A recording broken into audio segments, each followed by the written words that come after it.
Hello students, welcome back. आज हम discuss करेंगे dual aspect concept of accounting. अब देखो आपका ड्यूअल एस्पेक्ट कॉन्सेप्ट क्या बोलता है कि every business transaction has a dual effect. ये आपका जो ये कॉन्सेप्ट है सिंपल सा इतना बताता है आपको कि बिजनेस में आप जो भी ट्रांजेक्शन रिकॉर्ड कर रहे हैं, जो भी मॉनिटरी नेचर के ट्रांजेक्शन है आप उन्हें रिकॉर्ड कर रहे हैं, हर एक ट्रांजेक्शन के क्या होते हैं, दो इफेक्ट होते हैं। जैसे से for example A start business with a capital of ₹10,000। एक हमने ट्रांजेक्शन लिया जिसमें क्या हो रहा है, एक पर्सन है जिसने बिजनेस स्टार्ट किया था विद ₹10,000। तो ये जो आपकी एंट्री रिकॉर्ड होगी ना, इस एंट्री के क्या होंगे, दो एस्पेक्ट होंगे, यानी कि क्या दो जगह चीजों पे क्या करेगी, इम्पैक्ट करेगी। अब कैसे करेगी, देखो ए ने बिजनेस स्टार्ट किया था कैपिटल ₹10,000, तो बिजनेस के पास क्या एक तरीके से पैसा आया। अब पैसा आया तो बिजनेस के पास क्या आ रखा है, कैश आ रखा है। कैश क्या होता है, असेट। तो देखो असेट साइड पे हमारा क्या होगा, 10,000 से एक हमारा असेट इंक्रीज हो जाएगा in the name of cash. ठीक है, ओके। अब हमें पता है कि बिजनेस और ओनर क्या होता है, दोनों सेपरेट एंटिटी होती है। ठीक है, तो क्या हो रखा है,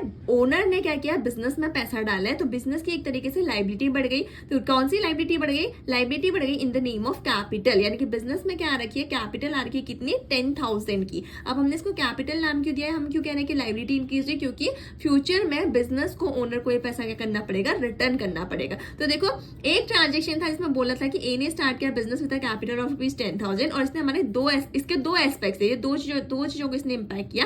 पहला तो क्या किया कि हमारे पास कैश इंक्रीज हुआ विद 10,000 और साथ ही साथ एक लाइबिलिटी भी इंक्रीज हो गई कितने से, 10,000 से। अब आपका जो ड्यूअल एस्पेक्ट कॉन्सेप्ट है क्या करता है, it ensures accuracy in financial records. मतलब अगर आप ये कॉन्सेप्ट फॉलो करेंगे तो आपके फाइनेंशियल रिकॉर्ड में एक्यूरेसी आती है और साथ ही साथ it helps in the preparation of reliable financial statement. Means ये एक रिलायबल, एक ऑथेंटिकेट, एक ट्रस्टवर्दी फाइनेंशियल स्टेटमेंट प्रिपेयर करने में आपकी हेल्प करता है।